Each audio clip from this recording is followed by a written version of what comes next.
مثلا من ضمن التقنيات المشروحه بالتفصيل الممل هي تقنيه الترخيم.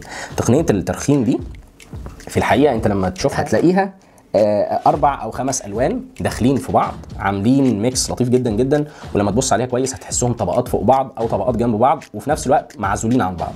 عشان توصل للتكنيك ده وعشان توصل للشكل الحلو جدا ده مع الدمج الظريف اللي هو ورق الذهب، انت ممكن تتفرج على فيديو او وتعمله، بس قطعا عمره ما هيتعمل بنفس او عمره ما هيطلع بنفس الشكل اللي انت شايفه ده، عشان دي 4 أو 5 خطوات محتاج تعملهم صح جدا عشان تطلع بنفس الشكل ده.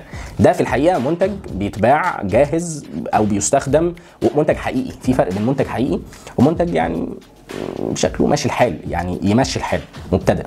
فعشان تطلع من مرحله ان انت مبتدئ لمرحله ان انت مطلع حاجه بروفيشنال، انت محتاج يا اما تتفرج على كورس مسجل لده او كورس عموما، يا اما تلاقي حاجه تمشي وراها في خطوات عمليه لحد ما تطلع بشكل نهائي. دي طبعا برضو شكل تاني من نفس التقنيه اللي هي تقنيه الترخيم. طبعا في كتاب كتيره جدا جدا ممكن تطلع من ورا التقنيات ديت، يعني عندك التقنيه ديت برضو ظريفه جدا جدا، عندك التقنيه الخفيفه جدا ديت وحاجه من اسهل ما يكون، وفي الاخر بنطلع بشكل متناسق وشكل خفيف مش معقد.